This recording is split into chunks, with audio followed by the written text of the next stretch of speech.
கிறிஸ்து இயேசுவுக்குள் அன்பாக அழைக்கப்பட்ட அன்புக்குரிய சகோதர சகோதரர்களுக்கும் கிறிஸ்துவுக்குள்ளான அன்பின் வாழ்த்துக்களை உங்கள் யாவருக்கும் தெரிவித்துக் கொண்டு, நம்முடைய பிதாவாகிய தேவன் நம்முடைய வாழ்நாளிலும் ஒரு நாளையும் மதியப்படுத்தி கொடுத்து அவருடைய சத்திய வசனங்களை தியானிக்கும்படியாகவும் கூட நம் அனைவருக்கும் கிருபை செய்திருக்கிறார். அந்த அடிப்படையிலும் கூட கிருபை செய்த நம்முடைய பிதாவாகிய தேவனுக்கு நன்றிகளையும் துதிகளையும் ஏறெடுத்துக்கொண்டு, நம்முடைய சகோதரர் வண்ணமாக நம்ம பார்க்கக்கூடிய ஒரு பாடத்தினுடைய தலைப்பு பார்க்கும்போது கோபமும் அன்பும் அப்படிங்கிறதான ஒரு தலைப்பு. இது நேற்றைய தினத்தில் நமக்கு எல்லாருக்குமே என்ன வந்திருக்குன்னு சொல்லி பார்த்தோம்னா ஒரு நோட்டிஃபிகேஷன் வந்திருக்கும். அதாவது புது சிஷியினுடைய பொக்கிஷ சாலையில் நமக்கு ஒரு நோட்டிஃபிகேஷன் வந்திருக்கும். ஸோ இதை படித்து பார்க்கும்போது இது அடியனுக்கும் சரி நம் அனைவருக்கும் இது ஒரு பிரயோஜனமான ஒரு விஷயமாக இருக்கும் என்று சொல்லி இதை எடுப்பதற்கு கூட நம்ம முயற்சி செஞ்சுருக்கோம். இதை இப்போ உங்கள் மத்தியிலும் கூட நம்ம வழங்குகிறோம். பொதுவாக பார்த்தோம்னா ஒரு மனிதன்கிட்ட காணப்படக்கூடிய முக்கியமான கேரக்டரில் குணலட்சணங்களில் ரெண்டு விஷயம் பார்த்தோம்னா அடிக்கடி பிரதிபலித்து கொண்டே இருக்கும். அதில் ஒன்று தான் என்னென்னு சொல்லி பார்க்குறோம்னா அன்பு, இன்னொன்று பார்க்கும்போது கோபம் அப்படின்னு சொல்லி பார்க்குறோம் இல்லைங்களா. இப்போ நல்லா கவனித்து பார்த்தோம்னா கோபம் அப்படிங்கிறதான ஒரு விஷயம் நம்முடைய வாழ்க்கையில் எப்படி இருக்குது அல்லது சில நேரங்களில் எப்படி ஆயிரும் அப்படின்னு சொல்லி பார்த்தோம்னா, நம்மோடு சேர்ந்து இணைந்து செயல்படக்கூடிய அல்லது இணைந்தே இருக்கக்கூடிய ஒரு காரியமாக கூட சில நேரங்கள் என்ன பண்ணிடும்னா மாறிடும் இல்லைங்களா. பொதுவாக பார்த்தோம்னா எப்போல்லாம் கோவம் வரும் அப்படின்னு சொல்லி பார்த்தோம்னா, சாதாரணமாக சாப்பிடாமல் இருந்தாலே நமக்கு என்ன வந்துடும், நல்ல ஒரு பசி நேரத்தில் ஒரு யாராவது ஏதாவது ஒன்று சொல்லும்போது நம்மளுடைய செவிகளில் அது என்ன பண்ணுறதில்ல, அது நன்மையான காரியமாக இருந்தாலும் சரி அது என்ன பண்ணிடும்னா ஒரு கோபத்தை தூண்டக்கூடியதாக தான் இருக்குங்கிறத பார்க்குறோம். இப்போது இந்த கோபம் எங்கெல்லாம் இருக்குது அப்படின்னு சொல்லி பார்த்தோம்னா உலகம் முழுவதும் இருக்குது. இப்போது உலகத்தில் ஒரு ஆய்வு நடத்தியிருக்காங்க. எப்படி அப்படின்னு சொல்லி பார்த்தோம்னா, எந்தெந்த நாடெல்லாம் கோவப்படுது அப்படின்னு சொல்லி பார்க்கும்போது அவங்க ஒரு டேட்டா கொடுக்குறாங்க. அதில் பார்த்திங்கன்னா மேஜராக இருக்கிறது பார்த்தோம்னா நமக்கு தெரியுது. எதுன்னு சொல்லி பார்க்குறோம்னா துருக்கி, அதுக்கு ஒரு பர்சன்டேஜ் கொடுத்துருக்காங்க இல்லைங்களா. என்னவாகுதான் அப்படின்னு சொல்லி பார்த்தோம்னா கோபத்தை அதிகமாக காண்பிக்கக்கூடிய நாடுகளாக இருக்குது அப்படின்னு சொல்லிட்டு. அப்போ கோபங்கிறது பார்த்தோம்னா உலகம் முழுவதும் என்ன பண்ணுதுன்னா இருக்குன்னு சொல்லி பார்க்குறோம். சரி, இந்த உலகத்திலேயே பார்க்கும்போது இந்த கோபத்துக்குன்னு என்ன பண்ணியிருக்காங்க, ஒரு நாளையே என்ன பண்ணியிருக்காங்கன்னா ஒதுக்கியிருக்காங்க. அதாவது ஆகஸ்ட் 28 அதை என்ன தினமாக கொண்டாடுறாங்க அப்படின்னு சொல்லி பார்த்தோம்னா கோபத்தின் தினமாக. அதாவது அந்த நாளில் நிறைய வலியுறுத்தல்கள்லாம் கொடுக்குறாங்க. என்ன பண்ணக்கூடாது, கோபப்படக்கூடாது அப்படிங்கிற மாதிரி நிறைய வலியுறுத்தல்கள்லாம் அந்த நாளில் என்ன பண்ணுறாங்கன்னா கொடுக்குறாங்க. ஒவ்வொன்றுக்கும் உலகத்திலேயே என்ன பண்ணியிருக்காங்கன்னா நாட்களை நியமித்திருக்காங்க. அதில் இந்த கோபத்துக்குன்னு இருக்கக்கூடிய ஒரு நாள் தான் எதுன்னு சொல்லி பார்க்குறோம்னா இந்த ஆகஸ்ட் 28. சரி, இப்போது ஒரு காலகட்டம் வரைக்கும் இந்த கோபத்துக்குன்னு ஜனங்கள் என்ன பண்ணலைன்னா ஒரு முக்கியத்துவமே கொடுக்கல. உலகத்தில் இருக்கிறவங்கள பற்றி நம்ம சொல்கிறோம். ஒரு முக்கியத்துவமே யாருமே என்ன பண்ணலைன்னா கொடுக்கவே இல்லை. ஆனால் சமீப காலமாக நீங்கள் பார்த்தீங்கன்னா பெரிய பெரிய ஆர்கனைசேஷனில் வேலை பார்க்கக்கூடிய இடங்கள்லையே ஒரு பர்டிகுலர் டைம் எதுக்கு ஒதுக்கிடுறாங்க அப்படின்னு சொல்லி பார்த்தோம்னா இந்த கோபத்தை தணிக்கிறதுக்கு. நல்லா கவனிச்சு பார்த்தோம்னா அந்த ஆர்கனைசேஷனில் ஒரு நாளையோ என்ன பண்ணிடுவாங்க, ஃபுல்லாக ஷட் டவுன் பண்ணிவிட்டு, வேலையெல்லாம் ஷட் டவுன் பண்ணிவிட்டு மாதத்தில் ஒரு நாள் என்ன பண்ணிடுவாங்கன்னா எம்ப்ளாயீஸ் எல்லாம் கூட்டிகிட்டு எங்கே போயிடுவாங்க, சில நேரங்களில் வெக்கேஷன் அந்த மாதிரி என்ன பண்ணிடுவாங்க, பக்கத்தில் இருக்கக்கூடிய அருவிகள் எதுக்கோ ஒரு இடத்துக்கு என்ன பண்ணிடுவாங்கன்னா கூட்டிகிட்டு போயிடுவாங்க. ஏன் அப்படின்னா அவங்க அந்த ஒரு கோபத்தை விட்டு என்ன பண்ணணுங்க, வெளியில் வரணும் அப்படின்னு சொல்லிட்டு. அப்புறம் பார்த்தோம்னா உள்ளுக்குள்ளேயே வேலை செய்கிற இடங்கள்லேயே இந்த யோகா, அமைதியாக இருக்கக்கூடிய விஷயங்கள் இதெல்லாம் இன்றைக்கி என்ன பண்ணுறாங்கன்னா ஜனங்கள் என்ன பண்ணுறாங்கன்னா கடைபிடிக்கிறாங்க. இது ஒரு காலகட்டம் வரைக்கும் என்ன பண்ணல, இந்த மாதிரியான காரியங்கள் நம்மளாம் கேள்விப்படலாம். ஆனால் இப்போ சமீப காலமாக இது ஒரு ட்ரெண்டாகவே என்ன பண்ணிகிட்டு இருக்குன்னா போயிட்டுருக்குன்னு சொல்லி பார்க்குறோம். சரி, இதெல்லாம் உலகத்தில். சரி, இப்போ மனிதர்களுக்கு மட்டும்தான் கோபம் வருதா அப்படின்னு சொல்லி பார்த்தோம்னா இப்போ மிருகங்களுக்கும் கூட என்ன வருதுன்னு சொல்லி பார்க்குறோம். கோபங்கள் எல்லா மிருகங்களும் என்ன பண்ணுதுன்னு சொல்லி பார்க்குறோம்னா கோபம் வருது. பறவைகளுக்கு கூட என்ன இருக்குன்னு சொல்லி பார்த்தோம்னா கோபம் வருது. மீன்களுக்கு கூட என்ன இருக்குன்னு சொல்லி என்ன சொல்கிறாங்கன்னா கோபம் வருது. அப்படி பார்க்கும்போது கோபம் இன்னைக்கு ஒரு பொதுவான ஒரு விஷயமா எல்லாருக்குமே இருக்கிறத நம்ம என்ன பண்ணுறோம்னா பார்க்குறோம். சரி, இப்போ ஒரு உலகத்துக்குள்ள கோபம் அப்படிங்கிறதான ஒரு காரியம் என்ன பண்ணலாம்னா இருக்கலாம். இப்போ உங்கள் மத்தியில் ஒரு கேள்வி நம்ம வைக்கிறோம்னா, கோபம் நல்லதா கெட்டதா? இந்த பாடம் முழுவதும் நம்ம பேசிக்கொண்டே தான் இருக்கணும். வசனம் குறைவு தான். இது ஒரு ப்ராக்டிக்கலான பாடம். இந்த பாடம் எந்த அளவுக்கு நீங்கள் கிரகிச்சிக்கிட்டு அந்த புக்கை படிக்கிறீங்களோ எளிமையாக இருக்குங்கிறத நம்முடைய விசுவாசம். அப்போது கோபம்ங்கிறது நல்லதா கெட்டதா? கெட்டது. அது ஒரு பாவமா அல்லது நன்மையானதா அப்படின்னு கேட்டோம்னா நம்ம என்ன சொல்லுவோம்? பாவம் அப்படின்னு தான் சொல்லுவோம்.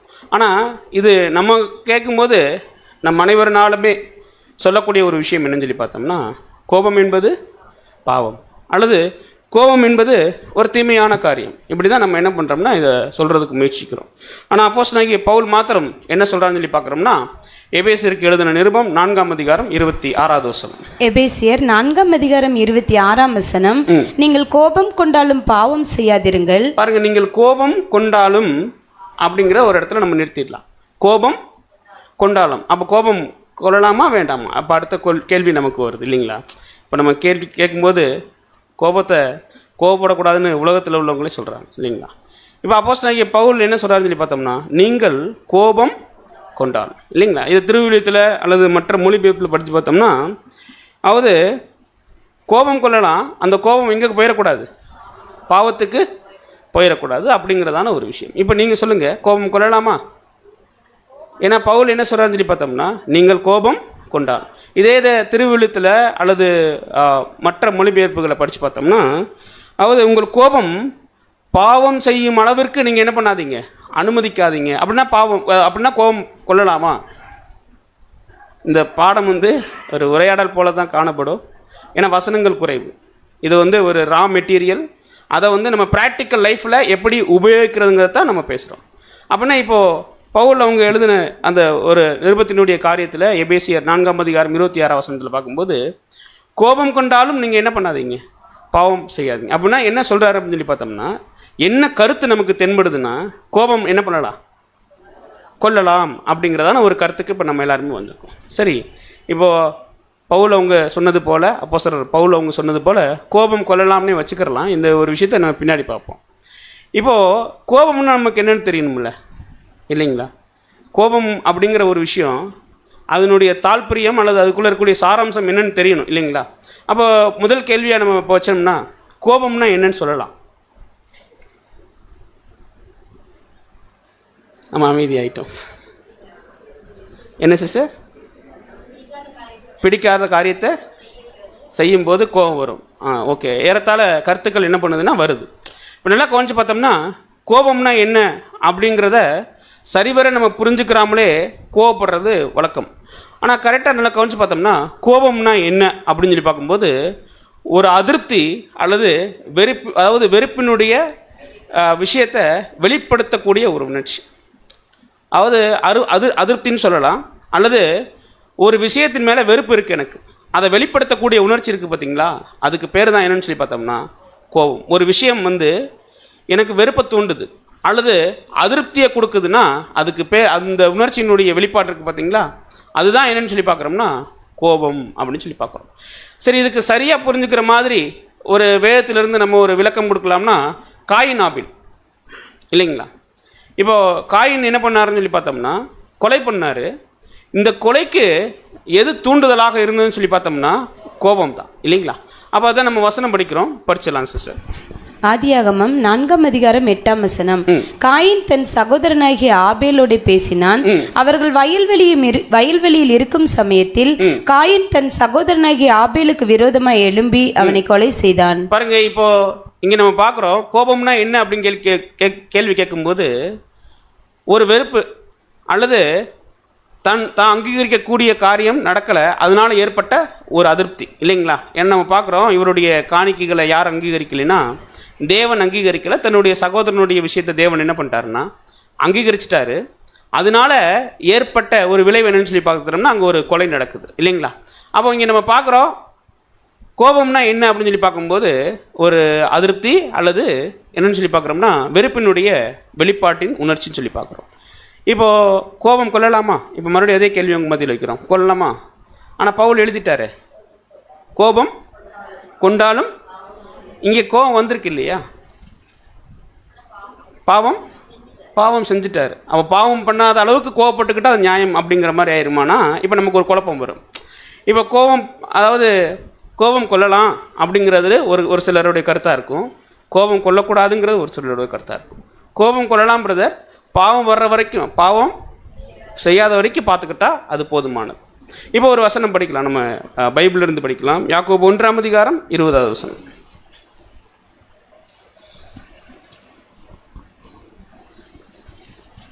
யாக்கோபு 1:20. யாக்கோபு 1:20. மனுஷருடைய கோபம் தேவனுடைய நீதியை நடப்பிக்க மாட்டாதே. இப்போ நீங்க சொல்லுங்க, கோபம் கொள்ளலாமா?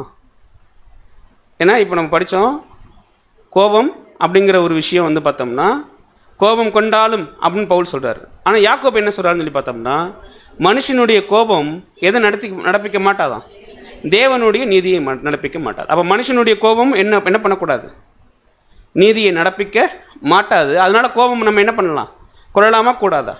நீங்கள் கொஞ்ச நேரம் தயவுசெய்து எனக்கு உதவி பண்ணுங்க. பண்ணலாமா? கோபம் கொள்ளலாமா? கூடாது. சரி, இன்னொரு வசனம் படிக்கலாம். சங்கீதம் 76 10. 76 சங்கீதம் 10.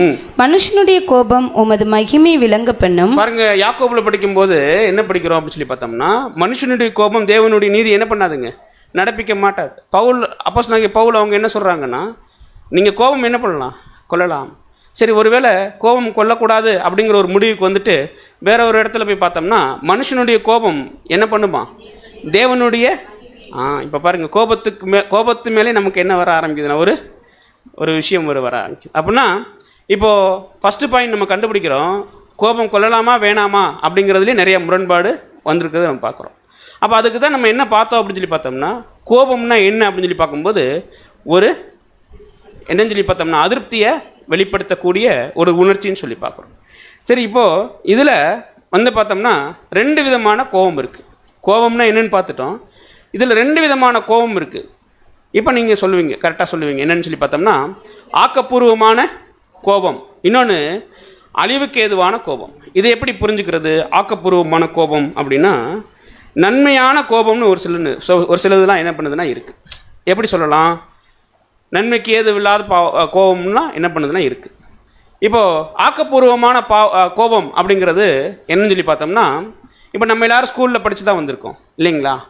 ஸ்கூலில் படிக்கும்போது குழந்தைகள்கிட்ட டீச்சர்கள்லாம் என்ன பண்ணுவாங்க, சார்ஸ் எல்லாம் என்ன பண்ணுவாங்க, கோவப்படுவாங்க இல்லைங்களா? இது என்ன கோபம் சொல்லலாம்? நன்மைக்கு ஏதுவான கோபம்.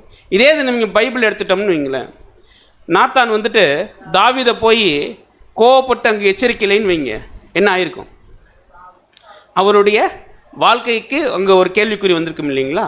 அப்போது இதெல்லாம் என்னன்னு சொல்லி பார்க்குறோம்னா நன்மைக்கு ஏதுவான பாவம். ஏன்னா சில நேரங்களில் நம்மளுக்கு அந்த வித்தியாசத்தை என்ன பண்ண முடியாதுன்னா கண்டுபிடிக்க முடியாது இல்லைங்களா? கோபம்னா ஒரே ஆங்கிளில் நம்ம என்ன பண்ணிடுவோம்னா பார்த்துட்டு போயிடுவோம்.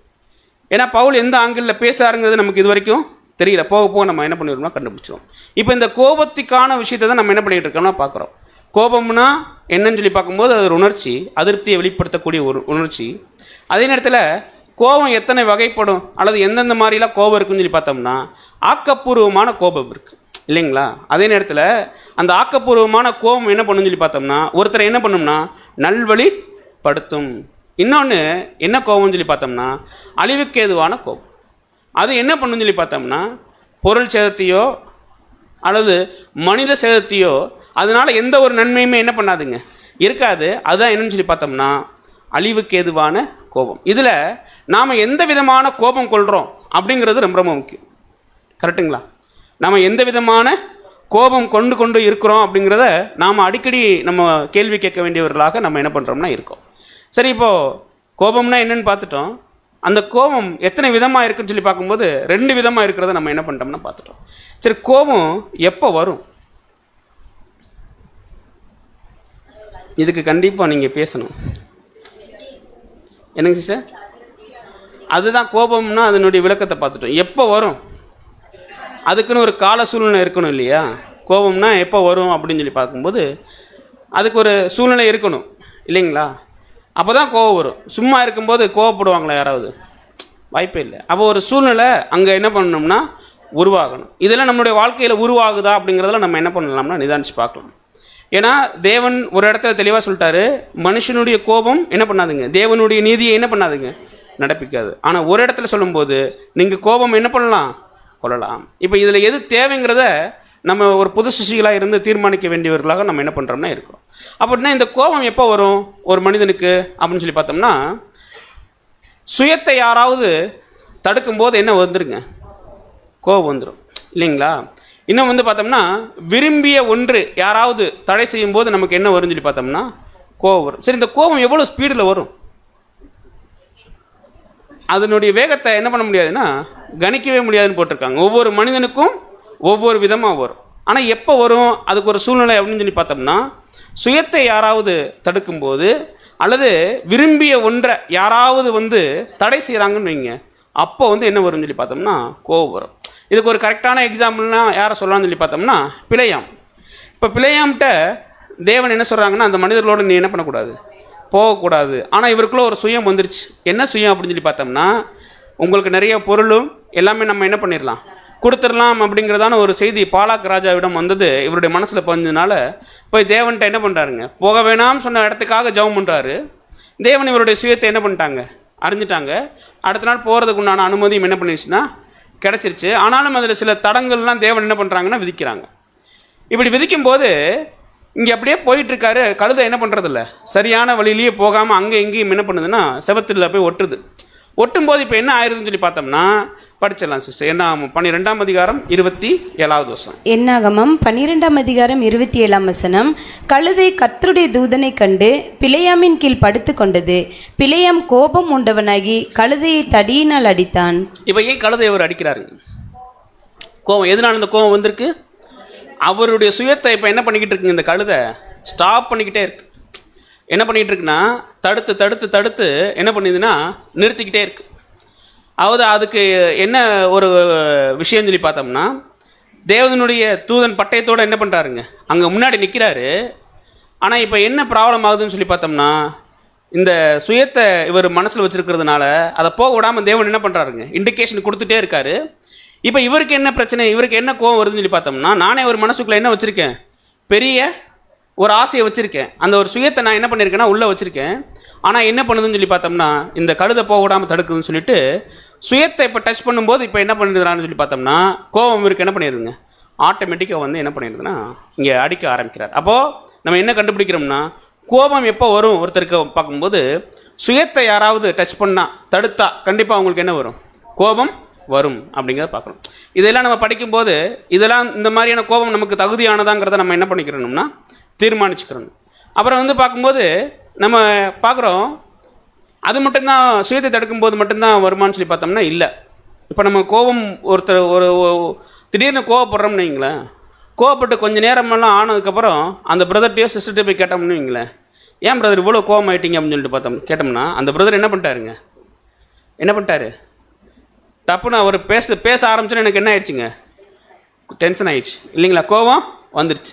அப்புறம் நம்ம என்ன சொல்லுவோம், அந்த சிஸ்டரை பார்த்த உடனே எனக்கு என்ன வருதுங்க, கோவம் வந்துடுச்சு. இப்படிலாம் நம்ம கேள்விப்பட்டிருக்கோம் இல்லைங்களா.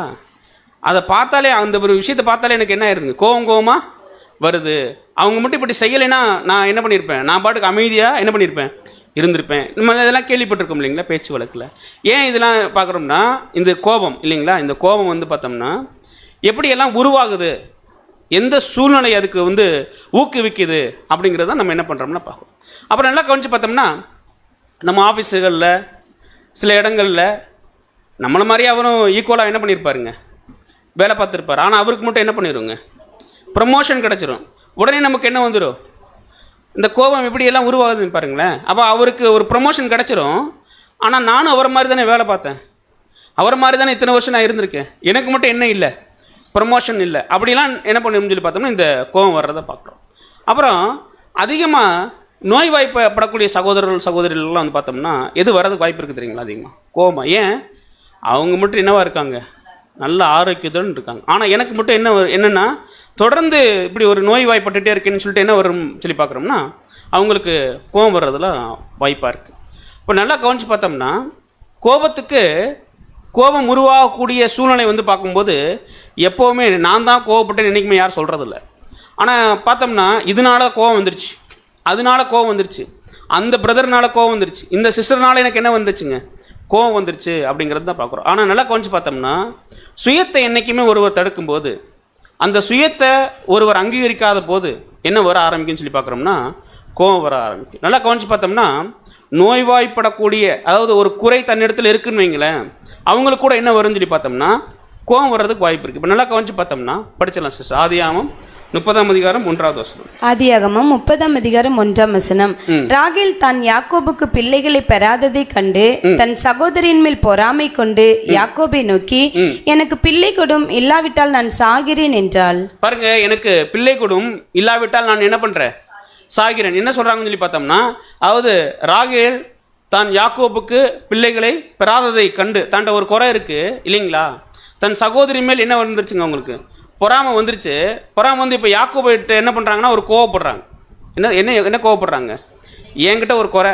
இப்போ அவங்க என்ன அனலைஸ் பண்ணியிருக்கணும், அந்த குறை யார்கிட்ட தான் இருக்குது, என்கிட்ட தான் இருக்குது. ஏன்னா யார் தான் கற்பத்தை அடைச்சிருக்காங்கன்னு சொல்லி பார்த்தோம்னா, தேவன் அடைச்சிருக்காங்க. ஆனால் யார்கிட்ட போய் கோவப்படுறாங்க, ஒருத்தர் மேலே உள்ள கோவத்தை உள்வாங்கி அதை அப்படியே என்ன பண்ணுறாங்கன்னு சொல்லி பார்த்தோம்னா, வேற ஒருத்தவங்கள்ட்ட கூட என்ன பண்ணுறாங்கன்னா பிரதிபலிக்கிறாங்க. நல்லா கவனிச்சு பார்த்தோம்னா இந்த மாதிரியான விஷயங்கள் நடந்திருக்கும். நம்ம ஆஃபீஸில் இருந்திருப்போம். அப்போ ஒருத்தவங்க வந்து நம்மளை என்ன பண்ணியிருப்பாங்க, கோவப்படுத்திட்டு போயிருப்பாங்க. அதே சூழ்நிலையோட வீட்டுக்கு கடந்து போவோம்.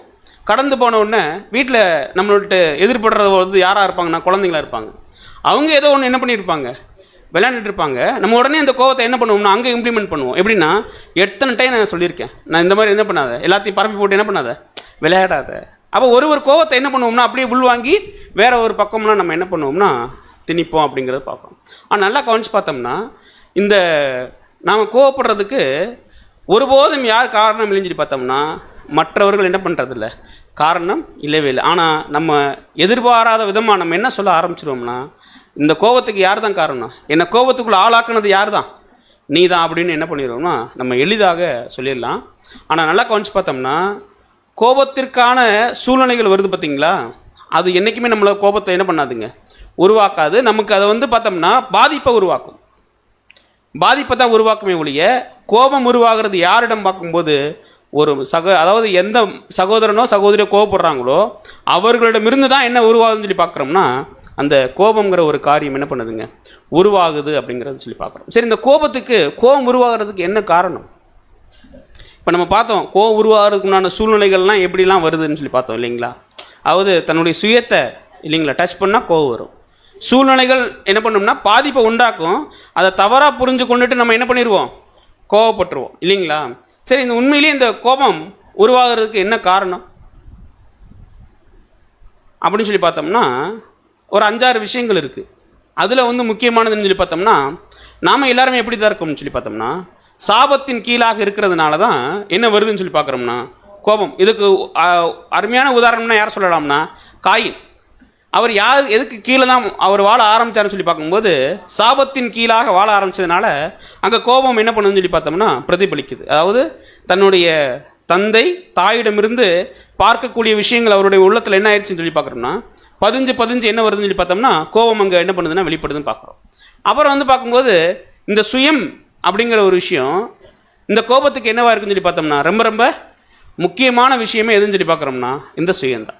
அதுக்கப்புறம் வந்து பார்த்தோம்னா ஒரு விஷயத்தின் மேலே வெறுப்பு. அந்த சில பேர் வந்து பார்த்தீங்கன்னா ஃபுட்டில் அந்த ஃபுட்டை பார்த்தாலே அவங்களுக்கு என்ன வந்துடும், பார்த்துருக்கோம் இல்லைங்களா. அப்போ இந்த மாதிரியெல்லாம் இருக்குது. அப்புறம் வந்து பார்த்தோம்னா பெருமை கூட ரொம்ப ஒரு முக்கியமான காரியம். அப்புறம் வந்து பார்த்தோம்னா கலாச்சாரம். இப்போது ஒரு கலாச்சாரத்தில் உள்ளவங்க ஒரு ட்ரெஸ் போட்டு வராங்கன்னு வைங்களேன், சடனாக என்ன வரும், ஒரு கலாச்சாரத்தில் உள்ளவங்களுக்கு கோபம் வரும். பார்த்துருக்கோமா இல்லைங்களா. இந்த மாதிரி நிறைய விஷயங்கள் இருக்குது. அதில் இன்னும் சொல்லி பார்த்தோம்னா அந்தஸ்து இல்லைங்களா. அந்தஸ்துலாம் சில நேரம் அந்தஸ்து கோபத்தை உருவாக்குமானா ஆமாம். எப்படின்னு சொல்லி பார்க்குறோம்னா நம்ம ஒரு வசனம் படிக்கலாங்க. 2 ராஜாக்கள் 5:11 வசனம். 2 ராஜாக்கள் 5:11 வசனம்.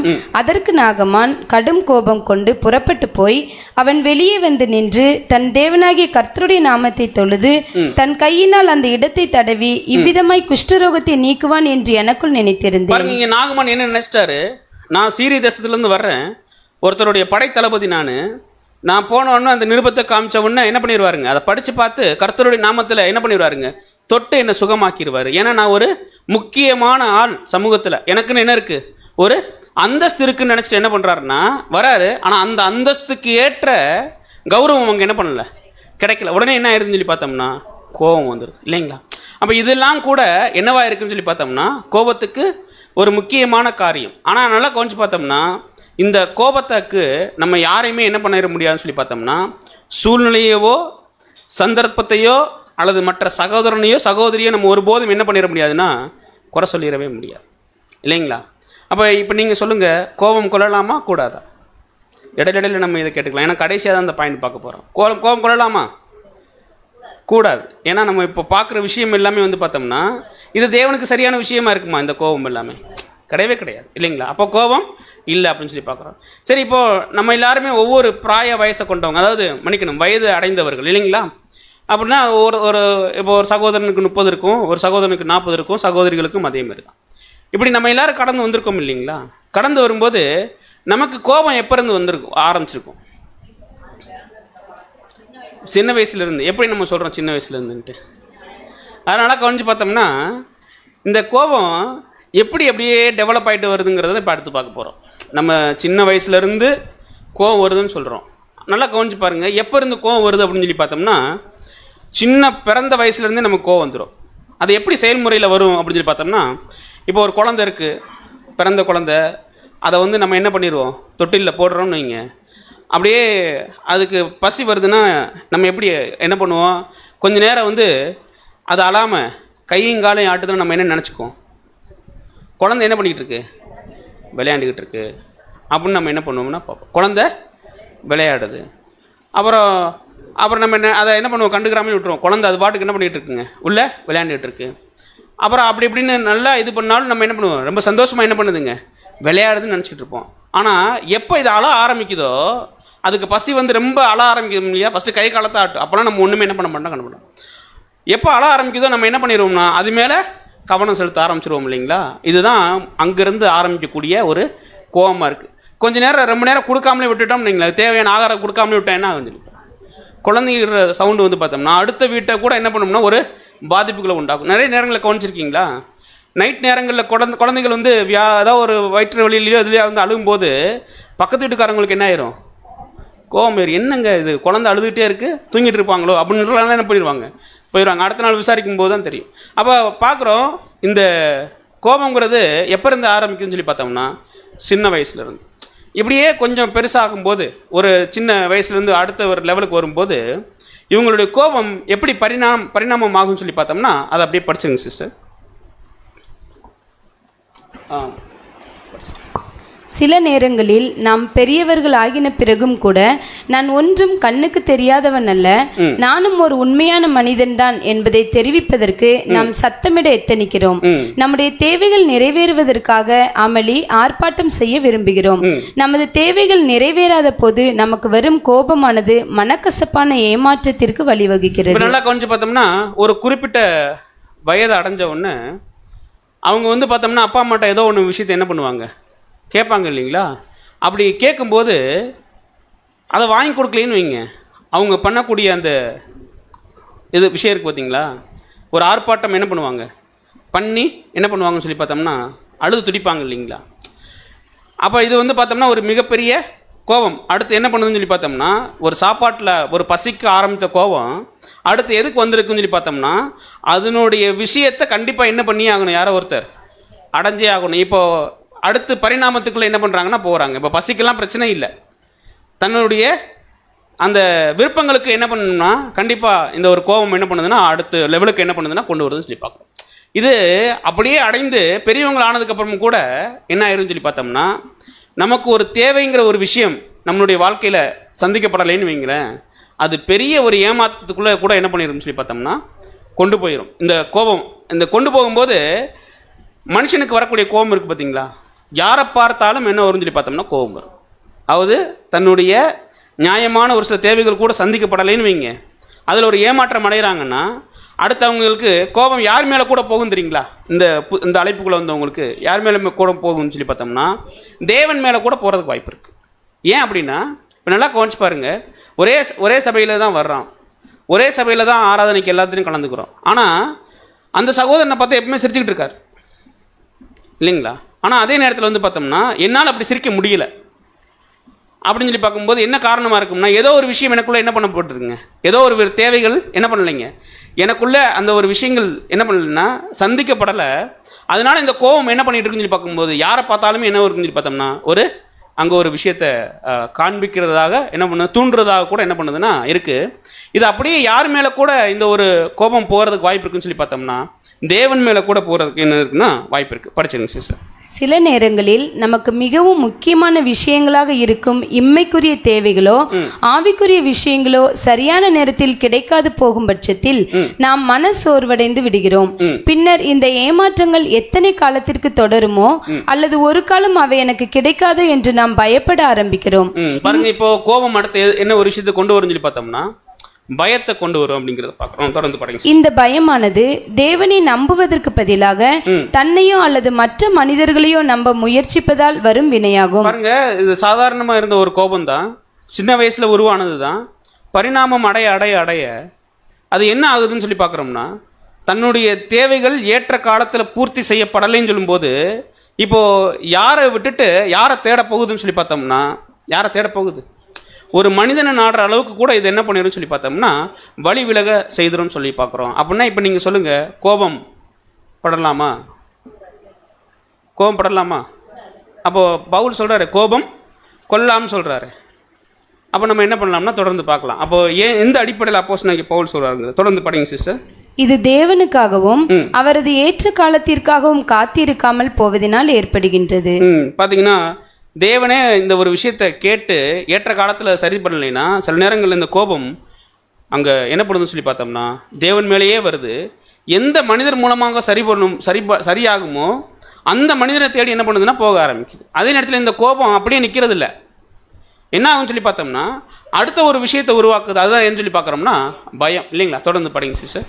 போக போக இந்த பயம் நமது தேவைகளை பூர்த்தி செய்வதற்கான நமது வாஞ்சியோடு சேர்ந்து கொண்டு கிளர்ச்சிக்கு அதாவது கலகத்திற்கு வழிவகுக்கும். இப்படியாக நமது வழியில் குறுக்கே வருகிறவர்கள் மீதோ அல்லது நமது தனிப்பட்ட உள்நோக்கத்துடன் ஒத்து போகிறவர்கள் மீதோ நமக்கு கோபம் ஏற்படும். பாருங்க, இது அதாவது இந்த ஒரு விஷயத்துக்கு யார் தடையா இருக்காங்களோ அவங்க மேல என்ன வந்துடும் சொல்லி பார்க்குறோம். கோபம் என்ன பண்ணுவோம் பார்த்தோம்னா வந்துடும். அதே நேரத்தில் யார் ஒருவர் ஆதரவு கொடுக்குறாங்களோ அவங்கள மாத்திரம் என்ன பண்ணிக்கிறோன்னு சொல்லி பார்த்தோம்னா இந்த கோபம் என்ன பண்ணிக்கிறதுன்னா சேர்த்து வைக்கிறது அப்படிங்கிறத பார்க்க. தொடர்ந்து படிங்க. நமக்காக நாமே உருவாக்கி இந்த தனிப்பட்ட உள்நோக்கத்தை நிறைவேற்றுவதற்கு உதவக்கூடியவர்களை மட்டுமே நாம் நாடத் தொடங்குவோம். விரைவிலேயே நாம் நிறைவேற்றவே முடியாத கோரிக்கைகளை முன்வைக்க ஆரம்பித்து விடுவோம். இந்த கோபத்திற்கு அடித்தளமாக இருந்த பயத்தை விடவும் இந்த கோபம் நம்மை குறைவாகவே காயப்படுத்துகின்றபடியால் நாம் அதை அருவருத்தாலும் கூட தொடர்ந்து அந்த கோபத்தை பிடித்து தொங்கிக் கொண்டிருப்போம். அதாவது மனிதனுக்குள்ள இருக்கக்கூடிய அந்த கோபம் மட்டும் என்னைக்குமே என்ன பண்ணாதுன்னு சொல்லி பார்த்தோம்னா என்ன பண்ணாதுங்க, போகவே போகாது அப்படிங்கிறத தான் பார்க்குறோம். அப்போது ஒரு கோபத்தினுடைய பரிணாம வளர்ச்சி எங்கே கொண்டு போய் விடுன்னு சொல்லி பார்த்தோம்னா அவர் ஒரு மன அழுத்தத்துக்குள்ளேயே கொண்டு போய் என்ன பண்ணிருங்களாம் விட்டுருமா. அதாவது இப்போது ஒரு பெரிய ஒரு விஷயம் அங்கே கிடைக்கல அப்படின்னா அது ஒரு ஏமாற்றத்துக்குள்ளே போகும். அந்த ஏமாற்றம் என்ன பண்ணணும்னா ஒரு பயத்துக்குள்ளே என்ன பண்ணிடும்னா கொண்டு போயிடும். அந்த பயம் என்ன பண்ணிடும் சொல்லி பார்த்தோம்னா அவங்கள ஒரு மன அழுத்தத்துக்குள்ளேயே என்ன பண்ணிடுங்க கொண்டு போயிடும். அதுக்கப்புறம் அவங்களுடைய வாழ்க்கையில் சந்தோஷமும் துக்கமும் எப்படி தான் இருக்குது தெரியுங்களா, ஒரே மாதிரி தான் இருக்குமா. அதாவது அவங்களுடைய சந்தோஷப்படுகிறவர்களோட கூட என்ன பண்ண முடியாதுன்னா இந்த கோபம் என்ன பண்ண வைக்க முடியாதுன்னு சொல்லி பார்த்தோம்னா சந்தோஷப்பட வைக்க முடியாது. எல்லாரும் ஒரு விழாவுக்கோ எதுக்கோ ஒன்று கூப்பிட்றாங்கன்னு வைங்க, அவங்க எல்லாரும் சந்தோஷமாக இருப்பாங்க. ஆனால் அவங்களோட போய் என்ன பண்ண முடியாதுன்னு சொல்லி பார்த்தோம்னா சந்தோஷமாக இவங்களால் என்ன பண்ண முடியாதுங்க, இருக்க முடியாது. ஏன் அப்படின்னா அவங்க மனதுக்குள்ளே ஏற்பட்ட அந்த ஒரு கோபத்தின் நிமித்தமாக வந்த ஒரு மன அழுத்தம். சரி, இந்த மன அழுத்தம் வரும்போது அடுத்து என்ன நடக்குது உங்களுக்குள்ள அப்படின்னு சொல்லி பார்த்தோம்னா அதாவது கார்டிசோல் அப்படிங்கிறதான ஒரு அமிலம் என்ன பண்ணுதுங்க சுரக்கும். நமக்கு தெரியும் இல்லைங்களா, நமக்கு சந்தோஷமாக இருக்கிறதுக்கு ஒரு அமிலம் சுரக்கணும், பேர் எனக்கு தெரியலை, அந்த ஒரு அமிலம் சொல்லுவாங்க இல்லைங்களா. அதுதான் நம்மளை என்ன பண்ணணும்னா சந்தோஷமாக நம்மளை வைத்திருக்கும் இல்லைங்களா. அதே நேரத்தில் நம்மளை கோவப்படுத்தக்கூடிய ஒரு அமிலம் எதுன்னு சொல்லி பார்த்தோம்னா இந்த கார்டிசோல். இது சுரக்காமல் இருந்தாலும் தவறு, அதிகமாக சுரந்துச்சுனாலும் பயங்கர விளைவு. இது என்ன பண்ணும் அப்படின்னு சொல்லி பார்த்தோம்னா மனிதனுடைய உடல் உறுப்புகளில் நிறைய விஷயங்களை இது வந்து பாதிக்கப்படும். கல்லீரலில் முதல்ல என்ன பண்ணணும்னு சொல்லி பார்த்தோம்னா இது வந்து ஏன் அப்படின்னு சொல்லி பார்த்தோம்னா கல்லீரலில் வந்து முக்கியமான அமிலங்கள்லாம் என்ன பண்ணுங்க சுரக்கும். நம்மளுக்கு பசி உண்டாக்குறது, செரிமானம் உண்டாக்குறது, இதையெல்லாம் முதல்ல என்ன பண்ணோம்னா இந்த கார்டிசோல் அதிகமாக சுரக்கிறதுனால தடை பண்ணும். அடுத்து என்ன பண்ணும் அப்படின்னு சொல்லி பார்த்தோம்னா நம்மளுடைய இதயத்துக்கு போகக்கூடிய ரத்தத்தினுடைய வீரியத்தை என்ன பண்ணுன்னு சொல்லி பார்த்தோம்னா என்ன பண்ணுங்க பம்ப் அதிகமாக ப்ரெஷரை என்ன பண்ணிடுறதுங்க கொடுக்க ஆரம்பிக்கும். இது நாளடைவில் என்ன வர ஆரம்பிக்கும் அப்படின்னு சொல்லி பார்த்தோம்னா மாரடைப்பு என்ன பண்ணுங்க, வர்றதுக்கு கூட வாய்ப்பு இருக்குது. ஒரு விஷயத்தை அப்படியே நினச்சிக்கிட்டே இருக்காங்கன்னு வைங்க, ஒரு இறுக்கமாகவே இருக்கிறது. சில நேரங்கள் எனக்கே தோணியிருக்கு, நம்ம இறுக்கமாக இருக்கிறோமோ அப்படிங்கிற அளவுக்குலாம் தோணியிருக்கு. ஏன்னா இந்த பாடம் படிக்கும்போது அப்படி தான் இருந்துச்சு. அப்படி நிறைய கருத்துக்கள் இந்த பாடத்தில் இருக்குது. அப்போ பார்க்கும்போது இது என்ன கொண்டு போய் விட்டுரும் அப்படின்னு சொல்லி பார்த்தோம்னா, நம்ம நியாயமான விஷயத்தில் தேவனுக்காக சந்தோஷப்பட வேண்டிய விஷயங்களை கூட இதை என்ன பண்ண விடாது இந்த கோபம் அப்படின்னு சொல்லி பார்த்தோம்னா, சந்தோஷப்பட விடுறதே என்ன பண்ணுறதுன்னா கொண்டு போகிறது இல்லை அப்படிங்கிறத நம்ம என்ன பண்ணுறோம்னா பார்க்குறோம். அப்போ ஒரு கோபம் சின்ன வயசில் உருவாகக்கூடிய கோபம் அதனுடைய பரிணாம வளர்ச்சி எங்கே வரைக்கும் போகுதுன்னு சொல்லி பார்த்தோம்னா, சத்தியத்துக்குள்ளே வந்ததுக்கப்புறம் கூட தேவனை விட்டு வழி விலக செய்து மனிதன் மத்தியில் மனிதர்களை சார்ந்து வாழக்கூடிய ஒரு சூழ்நிலை கூட இது என்ன பண்ணிடுதுன்னு சொல்லி பார்த்தோம்னா உருவாக்கிறது அப்படிங்கிறத பார்க்குறோம். அப்போ நல்லா கவனித்து பார்த்தோம்னா, இந்த கோபம் வர ஆரம்பிச்சிச்சுன்னா ஒரு பெரிய ஏமாற்றத்தை அவங்க என்ன பண்ணியிருப்பாங்க, தன்னுடைய மனதுக்குள்ளே சந்திக்கிற அளவுக்கு இது ஒரு வாய்ப்பை என்ன பண்ணிடுதுன்னா உருவாக்கிறது அப்படின்னு சொல்லி பார்க்குறோம். சரி, இப்படி ஒருலாம் கோபம்லாம் வருது இல்லைங்களா? இப்போ நமக்கும் கோபம் வந்துடும், வருமானா கண்டிப்பாக எனக்கெல்லாம் வரும், எல்லாருக்கும் வர்றதுக்கு உண்டான வாய்ப்பு இருக்குது அப்படிங்கிறத நம்ம விசுவாசிக்கணும். சரி, இப்படி இந்த கோபம் வரும்போது இதை நம்ம எப்படி கையாளுறோம்? இந்த கோபம் வருது இல்லைங்களா, இதை எப்படி கையாளுறோம் அப்படின்னு சொல்லி பார்க்கும்போது, அதாவது இந்த கோபத்தை நம்ம கையாளக்கூடிய விதங்களில் 3 தவறு இருக்கிறத சொல்கிறாங்க. எப்படி அப்படின்னு சொல்லி பார்த்தோம்னா, ஒரு மேஜராக நம்ம ஒரு 3 மிஸ்டேக் பண்ணிடுவோம். இது இருக்கிறதுலே பார்த்தோம்னா மிக மிக ஆபத்தான ஒரு விஷயம் இந்த மாதிரி கோபத்தை கையாளுறது. எப்படி அப்படின்னு சொல்லி பார்த்தோம்னா, அதில் முதல்ல பார்த்தோம்னா, இப்போ ஒரு சகோதரனும் இன்னொரு சகோதரனும் சந்திக்கிறாங்க. கோவப்பட்டார் சகோதரன் ஏ என்ன பண்ணிட்டாருங்க, கோவப்பட்டு சகோதரன் பியை ஏதோ ஒரு கடினமான வார்த்தைகள் என்ன பண்ணிட்டாருங்க, திட்டார். அப்புறம் கொஞ்சம் ரியலைஸ் பண்ணுறார், கொஞ்சம் டைம் ஆனவொன்னே ரியலைஸ் பண்ணிவிட்டு அவங்க மத்தியில் யாராவது ஒரு மத்தியஸ்தலரோ யாரோ அந்த ஒரு காரியங்கள்லாம் எடுத்து சொல்லும்போது ரியலைஸ் பண்ணிவிட்டு, இப்போ ஆமாம் பிரதர் நான் என்ன பண்ணிட்டேன், கோவப்பட்டேன் அப்படின்னு என்ன பண்ணுறதுங்க, மேலோட்டமாக அப்படியே என்ன பண்ணுறதுன்னா என்ன பண்ணிடுறதுங்க சொல்லிவிட்டு அதுக்காக மனம் வருந்துறதில்லை. ஆமாம் பிரதரை கோவப்பட்டேன், ஐ எம் சாரி அப்படின்னு என்ன பண்ணிடுறதுங்க சொல்லிவிட்டு என்ன பண்ணிடுறதுன்னா போயிடுறது. ஆனால் அந்த கோபத்துக்காக அந்த கோபம் எப்படி உருவாச்சு, அவர் மூலமாக உருவாச்சா? இல்லை, இந்த கோபம் இதனால தான் என்ன பண்ணியிருக்கு உருவாயிருக்கு. நான் இப்படி கோவப்பட்டது மிக மிக தவறு அப்படிங்கிற ஒரு மன வருத்தத்துக்குள்ள அதாவது மன மாற்றத்துக்குள்ளே போகாமல் அதை ஒரு வார்த்தையில் அப்படி என்ன பண்ணிடுறதுங்க முடிச்சிடுது மேலோட்டமாக. இது நம்ம கையாளக்கூடிய விதத்தில் மிக முதல் முறை. இப்படி தான் அநேக நேரங்களில் நம்ம கையாண்டுறோம் அப்படிங்கிற ஒரு விஷயம். சரி, இப்படி வேதத்தில் யாராவது கையாண்டிருக்காங்களா அப்படின்னா ஆண்டிருக்காங்க. யாருன்னு சொல்லி பார்க்கும்போது அப்சலோம். இவர் என்ன பண்ணுறாரு அப்படின்னா, இந்த சம்பவம் எப்போன்னு சொல்லி பார்த்தோம்னா, இவருடைய சகோதரன் இருப்பார் இல்லைங்களா, தாமாரை தவறான வழியில் உபயோகிச்சிருப்பார் இல்லைங்களா, அவரை கொன்னதுக்கப்புறம் இவர் என்ன பண்ணிடுவார்னா கேசூருக்கு போயிடுவார். கேசூருக்கு போன ஒருத்தரை யோவாப்பை என்ன பண்ணிடுவார்னா தாவீதுகிட்ட கேட்டு என்ன பண்ணிடுவாருங்க கூட்டிகிட்டு வந்துடுவார். கூட்டிகிட்டு வந்ததுக்கப்புறம் இவர் மனசுக்குள்ளே என்ன இருந்திருக்கணும், நான் என்னுடைய சகோதரனை என்ன பண்ணிட்டேன், கொலை செஞ்சுட்டேன், நான் கோபத்தில் என்ன பண்ணிட்டேன், கொலை செஞ்சுட்டேன் அப்படிங்கிறதான ஒரு எண்ணம் இவருக்குள்ளே என்ன பண்ணியிருக்கணும்னா வந்திருக்கணும். ஆனால் இவருக்கு அப்படி ஒரு எண்ணம் இருந்ததாகவே இல்லை. எப்படின்னு சொல்லி பார்த்தோம்னா படிச்சலாம் சிஸ்டர் வசனம் 2 சாமுவேல் 14ஆம் அதிகாரம் வசனங்கள் 24 மற்றும் 32. ராஜா, அவன் என் முகத்தை பார்க்க வேண்டியதில்லை, தன் வீட்டுக்கு திரும்பி போகட்டும் என்றான். அப்படியே அப்சலோம் ராஜாவின் முகத்தை பார்க்காமல் தன் வீட்டுக்கு திரும்பி போனான். அப்சலோம் யோவாபை பார்த்து, இதோ நான் ஏன் கேசூரில் இருந்து வந்தேன். இருங்க சிஸ்டர், முதல் வசனம் பார்க்குறோம். இவர் கூட்டிகிட்டு வர்றது யாருன்னு சொல்லி பார்த்தோம்னா யோவாப் என்ன பண்ணிடுவாருங்க, கூட்டிகிட்டு தாவீதுகிட்ட சொல்லும்போது தாவீது என்ன பண்ணுறது இல்லைன்னா முகமுகமாக பார்க்குறதில்ல. அப்படி அவனை என்ன பண்ணுங்க வீட்டில் போய் தங்க சொல்லுங்கன்னு சொல்லிட்டு என்ன பண்ணிடுவார்னா போயிடுவார். இப்போது இதே அதிகாரத்தில் 24 அதை கீழே உள்ள அந்த 32ஆம் வசனம் படித்தோம்னா, இப்போ அப்சலோம் என்ன சொல்கிறாருன்னு சொல்லி பார்த்தோம்னா படிங்க 32ஆம் வசனம். அப்சலோம் யோவாபை பார்த்து, இதோ நான் ஏன் கேசூரில் இருந்து வந்தேன், நான் அங்கே இருந்து விட்டால் நலம் என்று ராஜாவுக்கு சொல்லும்படி உம்மை ராஜாவினிடத்தில் அனுப்புவதற்காக உம்மை இங்கே வரும்படி அழைப்பித்தேன். இப்போதும் நான் ராஜாவின் முகத்தை பார்க்கட்டும், என்மேல் குற்றம் இருந்தால் அவர் என்னை கொன்று போடட்டும் என்றான். அப்ப என்ன சொல்றாரு அப்படின்னா, நான் கோவப்பட்டு என்னுடைய சகோதரனை கொண்டு ஆனால் என்னன்னு சொல்லி பார்த்தோம்னா ஒரு தவறுக்காக தான் எங்கே இருக்காருன்னு சொல்லி பார்த்தோம்னா கேசூரில் இருக்கார். நான் மறுபடியும் வர்றதுக்கு இவர் என்ன பண்ணியிருக்காருன்னா யோவாப்ல என்ன பண்ணியிருப்பாருங்க கேட்டிருக்காரு.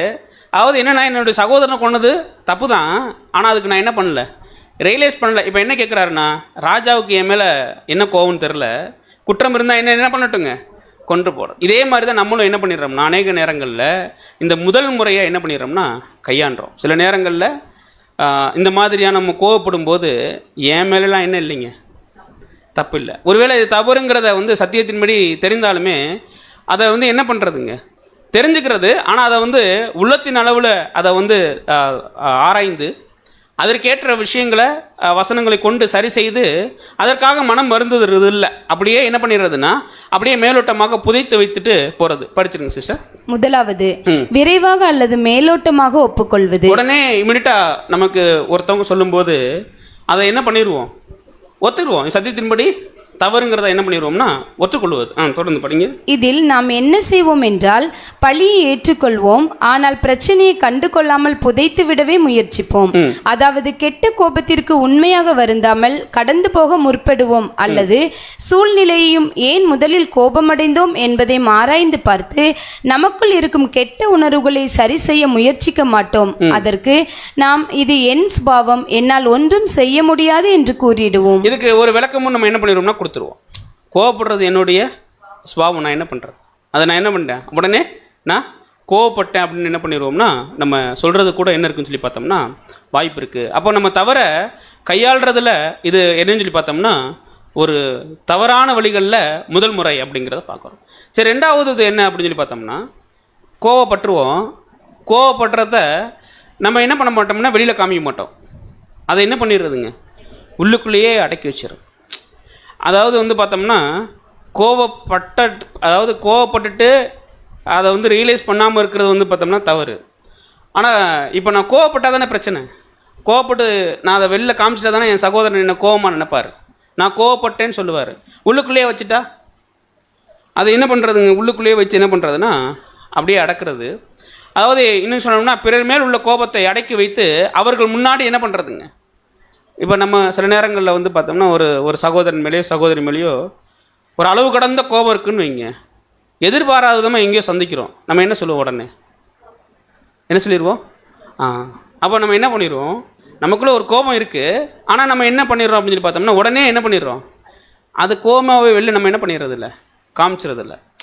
நல்லா கவனித்து பார்த்தோம்னா நம்ம உலகத்திலலாம் இது பண்ணும்போது பேச்சு வழக்குள்ள சொல்லுவாங்க, ஒரு 10 வருஷத்துக்கு முன்னாடி ஒரு பிரச்சனை நடந்திருக்கும்.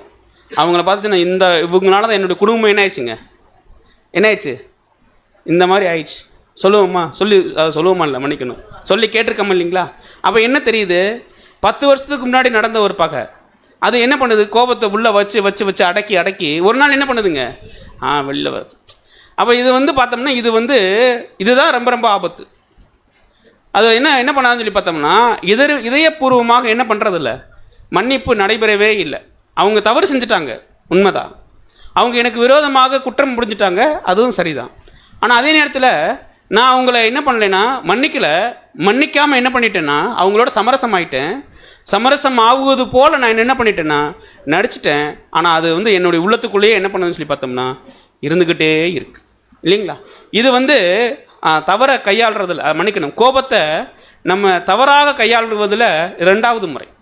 இதுவும் பார்த்தோம்னா சாதாரணமான விஷயம் கிடையாது. இந்த கோபம் பார்க்கும்போது அவங்கள எங்கே பார்த்தாலும் சரி, எந்த ஒரு சூழ்நிலையில் நம்ம பார்த்தாலும் சரி, நமக்கு என்ன வந்துகிட்டே இருக்கும், அந்த ஒரு கோபம் என்ன பண்ணிகிட்டே இருந்திருக்கும்னா உள்ளே இருந்துக்கிட்டே இருந்திருக்கும். ஆனால் பேசுவோம், எல்லாம் பண்ணுவோம், ஆனால் அவங்க மேலே இருக்கிற கோபம் மட்டும் என்ன பண்ணுறதே இல்லைன்னா குறையவே குறையாது. இது பார்க்கும்போது இதயபூர்வமாக அங்கே என்ன நடக்கலை அப்படின்னு சொல்லி பார்த்தோம்னா மன்னிப்பு நடக்கலை.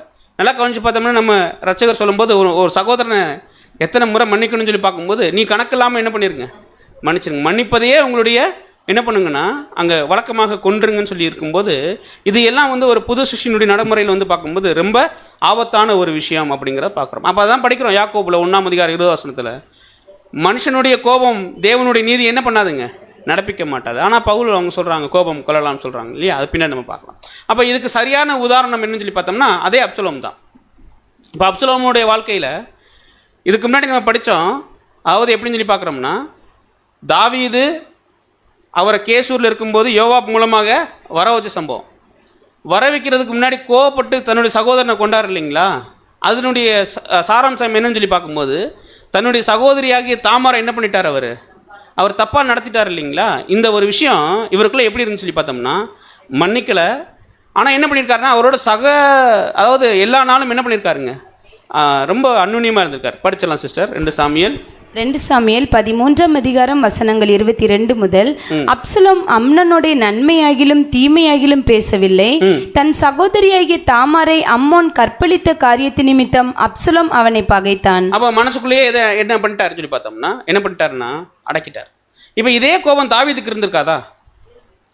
ஆனால் தாவீது என்ன பண்ணிட்டாருன்னு சொல்லி பார்த்தோம்னா, அம்னோன் இருக்கார் இல்லைங்களா, அம்னோனுக்காக என்ன பண்ணிட்டாருன்னு சொல்லி பார்த்தோம்னா அழுதுறார். என் மகன் அம்னோன் என்ன பண்ணிட்டாருங்க, தவறு பண்ண அம்னோன் தானே, அவருக்காக ஏன் தாவீது அழுகணும்? அப்படின்னா அவருடைய தவறு என்ன பண்ணியிருக்காங்கன்னு சொல்லி பார்க்குறோம்னா, என்ன பண்ணியிருக்காங்க, மன்னிச்சிருக்காங்க இல்லைங்களா. அப்போ இங்கே பார்க்குறோம், இங்கே அப்சலோம் என்ன பண்ணலைன்னா மனசுக்குள்ளேயே அந்த பகையை என்ன பண்ணிட்டு இருக்காருன்னா வச்சுக்கிட்டு இருக்காரு இல்லைங்களா. அடுத்து நம்ம கவனித்து பார்த்தோம்னா, இப்போ வச்சுட்டு இப்போ என்ன ஆகுதுன்னு சொல்லி பார்க்குறோம்னா 26ஆவது வசனம் பண்ணிங்க. வசனங்கள் நிறைய தவறாக வந்திருக்கு, மன்னிச்சுக்குங்க, ஒரு அவசரத்தில் போட்டோம். 26ஆம் வசனம்.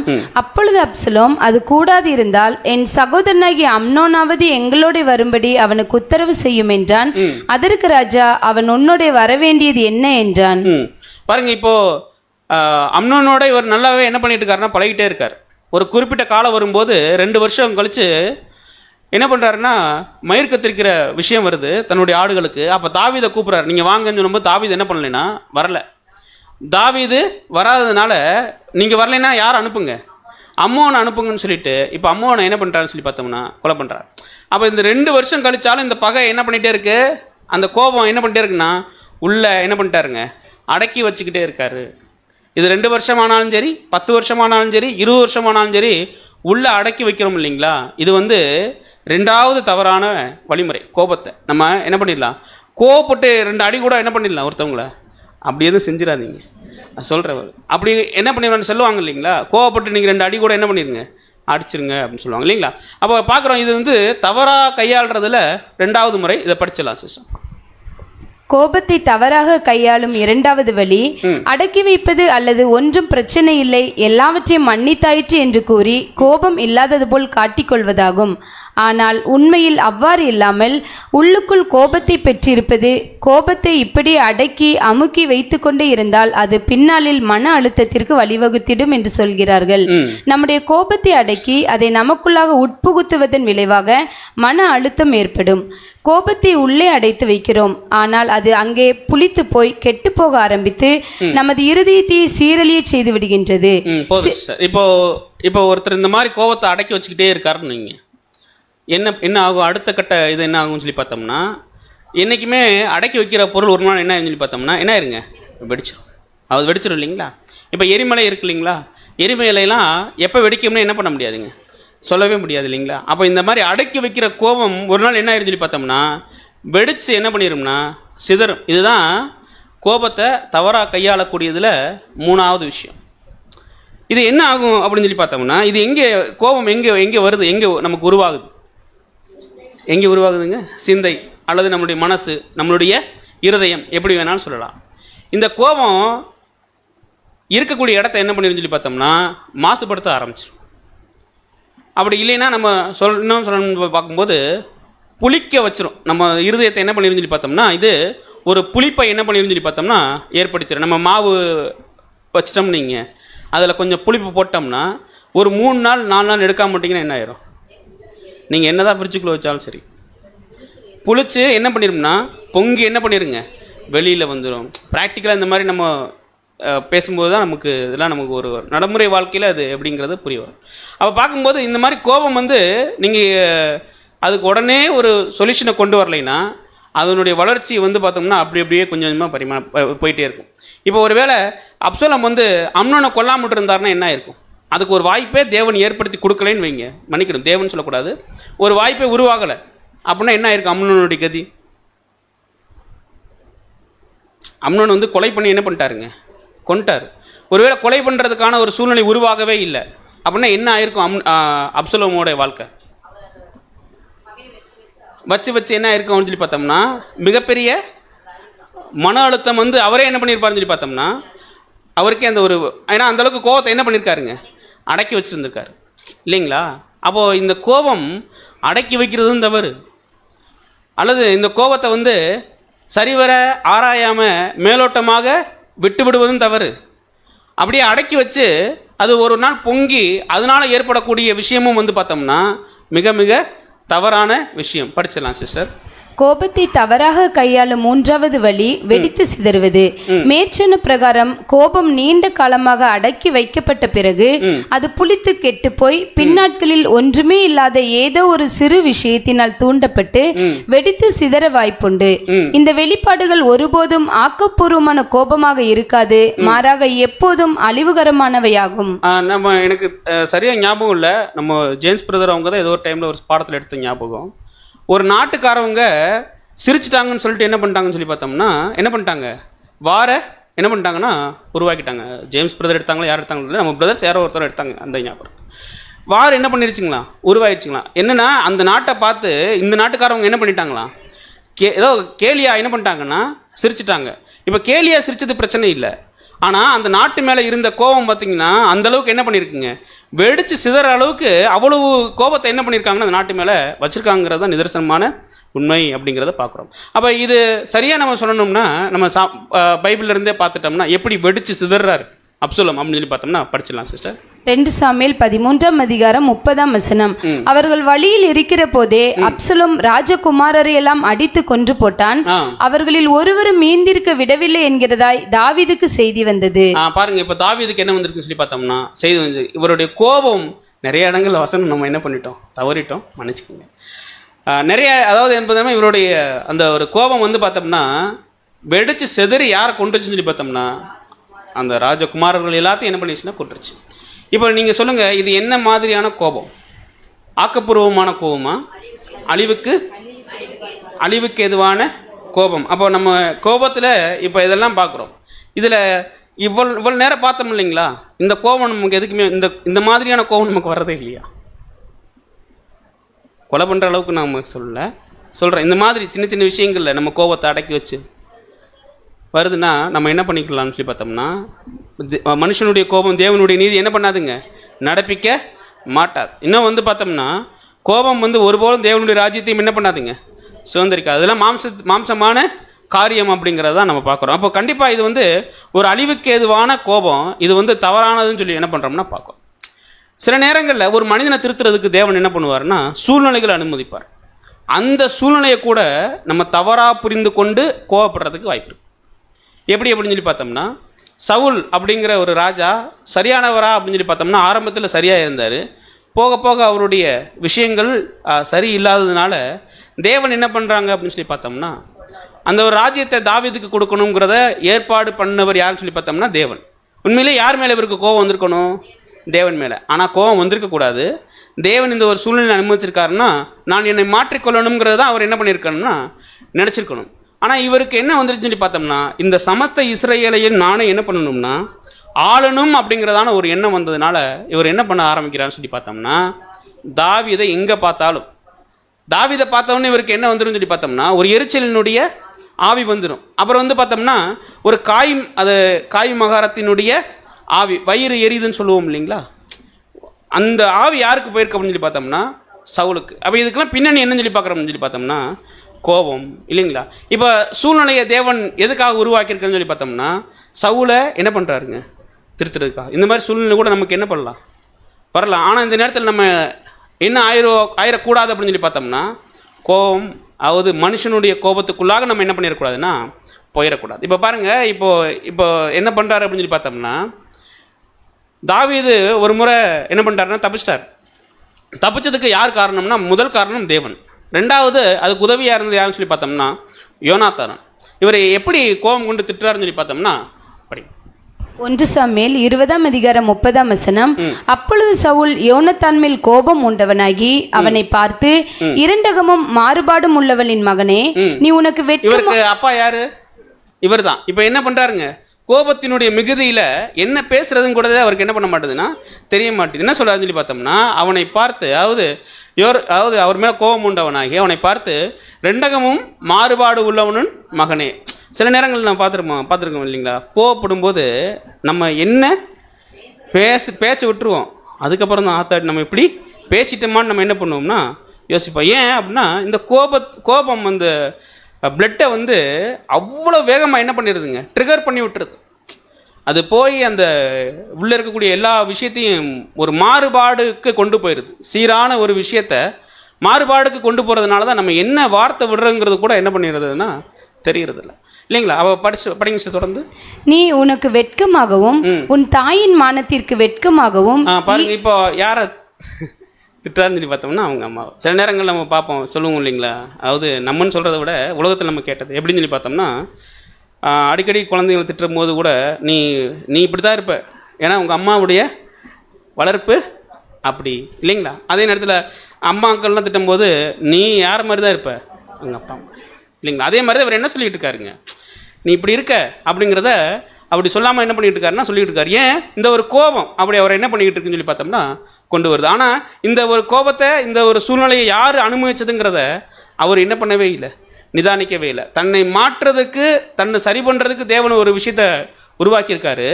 அதுவே இவருக்கு என்ன ஆயிடுச்சுன்னு சொல்லி பார்த்தோம்னா கோபம் ஆயிடுச்சு, இல்லைங்களா? இப்போ சவுல் இருக்கார் இல்லைங்களா? சவுலில் வந்து யார் பார்த்தாலுமே இப்போ அவரை எப்படி தான் பார்ப்பாங்க, பயமாக பார்ப்பாங்களா?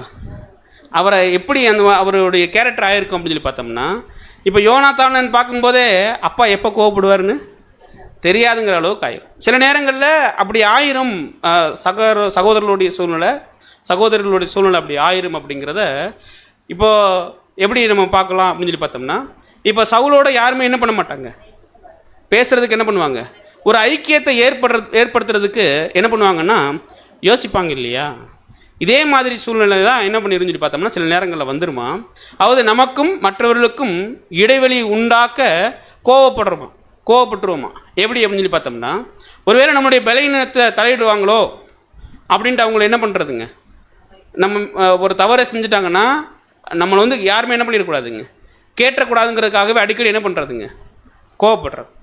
ஸோ இது என்ன மாதிரியான ஒரு விஷயம்னு சொல்லி பார்த்தோம்னா, இப்போ சவுல் வந்து என்ன பண்ணிட்டு தான் இருக்காருங்க, தவறு பண்ணிட்டே இருக்காருங்க. ஆனால் அவர்கிட்ட போயிட்டு யாராவது தாவீதுட்ட போன மாதிரி, தாவீதுட்ட நாத்தான் போனார்ல தவறு பண்ண மாதிரி, இவர்கிட்ட யாராவது போக முடிஞ்சா? ஏன்னா அவருடைய வாழ்க்கையை என்ன ஆச்சுன்னு பார்த்தோம்னா கோபந்தான், இல்லைங்களா? அப்போ அந்த ஒரு வெறுப்பினுடைய ஆவி, காய் மகாரத்தினுடைய ஆவி, இதெல்லாம் அவருக்கு பொறாமையினுடைய ஆவி, சுயநலத்தின் ஆவி எல்லாமே இருக்குது. அதனால் இப்போ அவர்கிட்ட ஒரு ஐக்கியம் கொள்றதுக்கு யாராக இருந்தாலும் யோசிப்பாங்க இல்லைங்களா? இதே போல் சில நேரம் வாழ்க்கைகள் மாறுறதுக்கு வாய்ப்பு இருக்குது.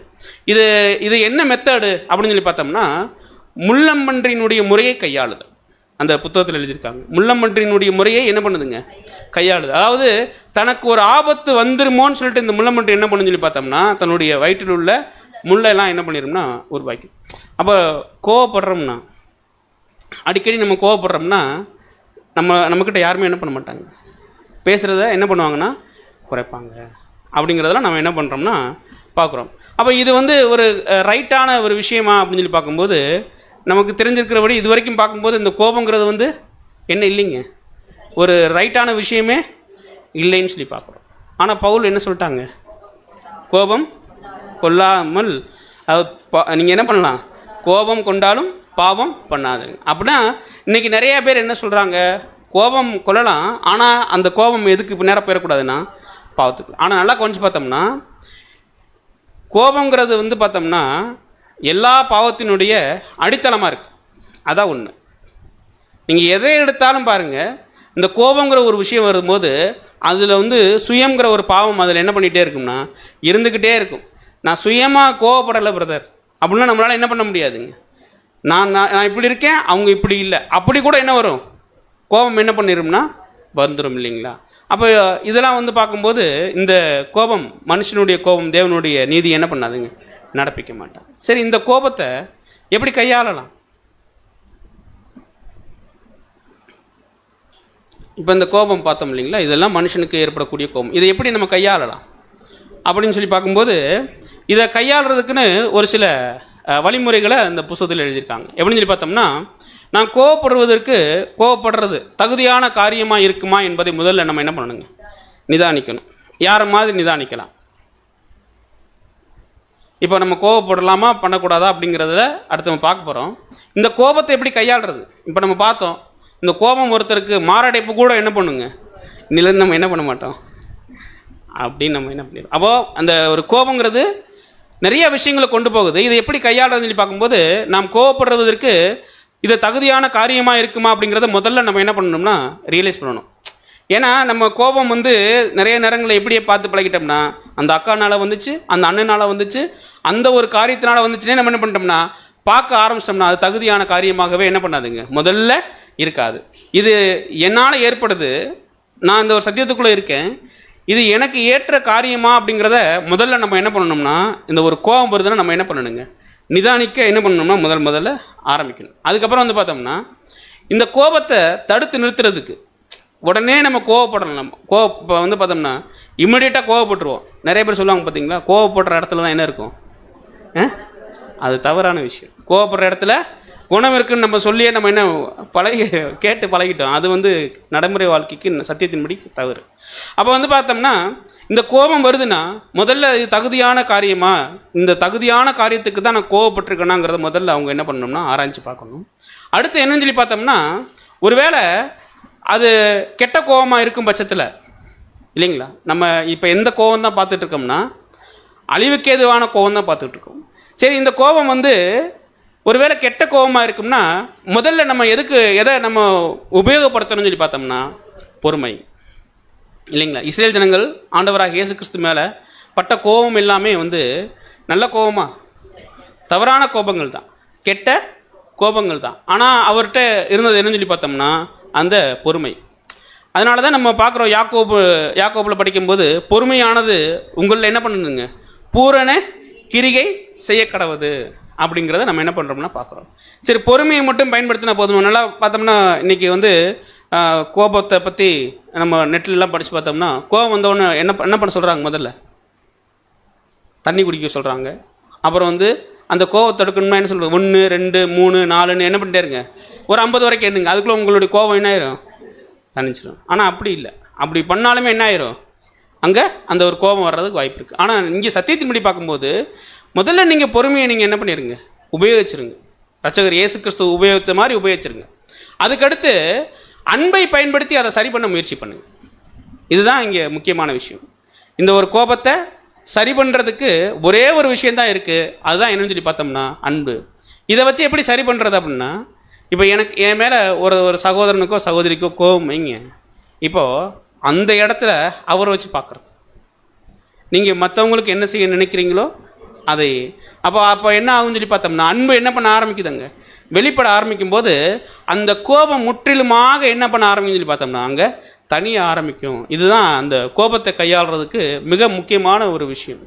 அப்புறம் என்னன்னு சொல்லி பார்த்தோம்னா இதில் இந்த கோபத்தை கையாளக்கூடிய விஷயத்தில் இல்லைங்களா, இது ரொம்ப முக்கியம் அப்படின்னு சொல்கிறாங்க. என்னன்னு சொல்லி பார்த்தோம்னா படிச்சிருங்க சிஸ்டர். யாக்கோபு 1:19 ஆகையால் என் பிரியமான சகோதரரே, யாவரும் கேட்கிறதற்கு தீவிரமாயும் பேசுகிறதற்கு பொறுமையாயும் கோபிக்கிறதற்கு தாமதமாயும் இருக்க கடவுளுங்க. என்னன்னு சொல்லி பார்த்தோம்னா கேட்கறதுக்கு எப்படி இருக்கணுமா, தீவிரமாயினா எப்படி. இப்போ ஒரு சகோதரனை பற்றி ஒரு சகோதரன் சொல்கிறாருன்னு வைங்க, சொல்லுங்க அப்படியானா இல்லை, அந்த அர்த்தத்தில் இங்கே என்ன பண்ணலைன்னா சொல்லப்படலை.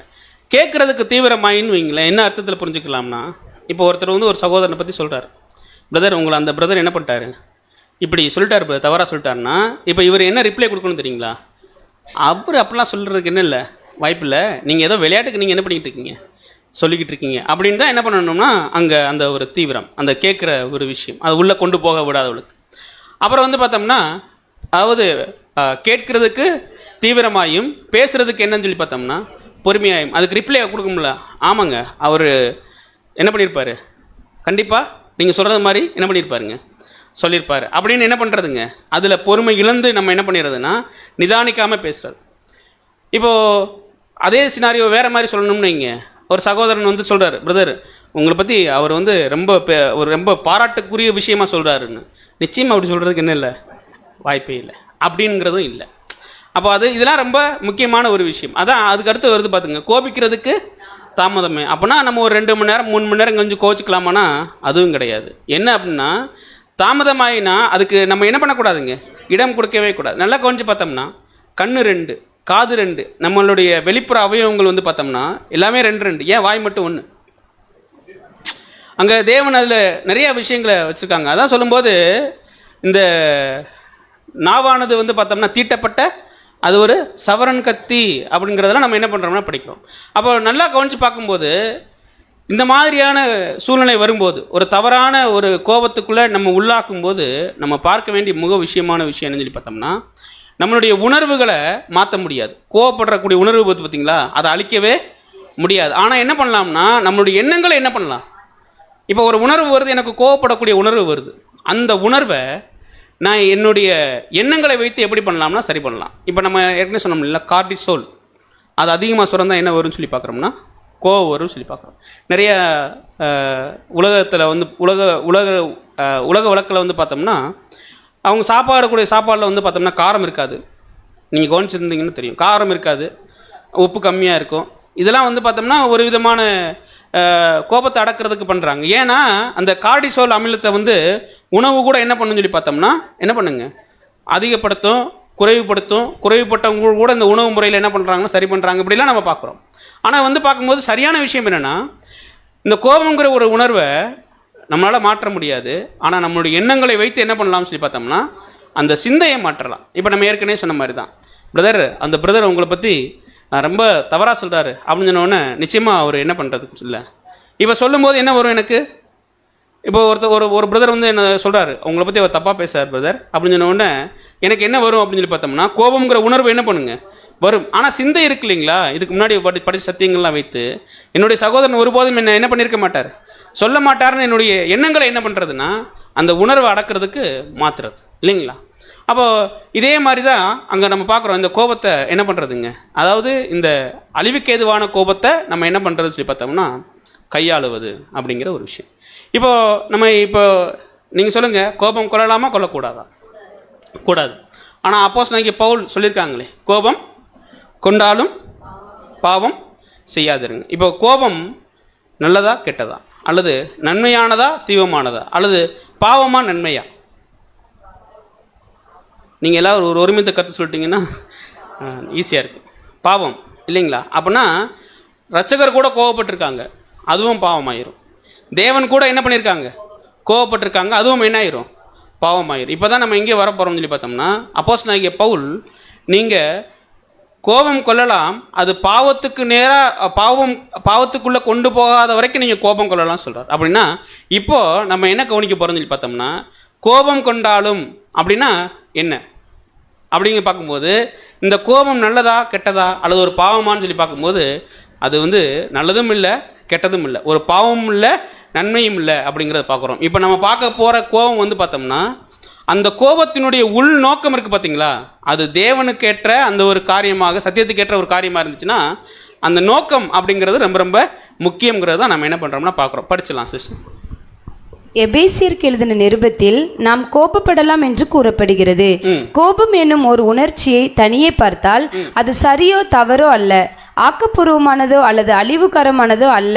அதற்கு பின்னுள்ள உள்நோக்கமே அதன் தன்மையை நன்மை என்றோ தீமை என்றோ மாற்றுகிறது. ஏன்னா நம்ம ஆண்டவர் என்ன பண்ணாங்கன்னா பரிசேயர் மேல என்ன பண்ணாங்க, கோவப்பட்டாங்க இல்லைங்களா. ஆனால் உள்நோக்கம் என்னவா இருந்துச்சு சொல்லி பார்த்தோம்னா சரியானதாக இருந்துச்சு இல்லைங்களா.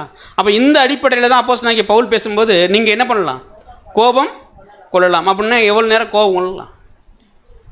இப்போ கோபம் கொள்ளலாம்ங்கிற ஒரு விஷயம் இருந்து நோக்கம் சரியானது பிரதர் அப்படின்னு நம்ம கோபம் கொள்ளலாமானா அதுவும் என்ன பண்ணி பார்த்தோம்னா கிடையாது. ஏன்னா நம்ம அந்த கேட்ட வளர்ச்சிக்குள்ளே இப்போ என்ன பண்ணிக்கிட்டு இருக்கோம், வளர்ந்துக்கிட்டு இருக்கோம் அப்படிங்கிறத பார்க்குறோம். தொடர்ந்து படிங்க சிஸ்டர்.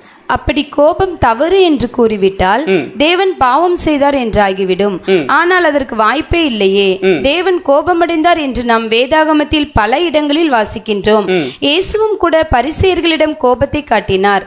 ஆக கோபப்படுவது தவறல்ல, அதற்கு பின்னுள்ள உள்நோக்கமே காரியமாகும். அப்போ நம்ம அதற்குள்ள இருக்கக்கூடிய நோக்கம் தான் அதில் என்னன்னு சொல்லி பார்த்தோம்னா சரியான காரியம். இப்போ இதுக்கு முன்னாடிலாம் பார்த்தோம் இல்லைங்களா, அழிவுக்கு ஏதுவான கோபத்தை அடக்கி வைக்கிறது, எப்போ சந்தர்ப்பம் கிடைக்கும் போது வெடிக்கிறது, இதெல்லாம் வந்து பார்த்தோம்னா அதில் ஏதாவது உள் நோக்கம் இருக்கா?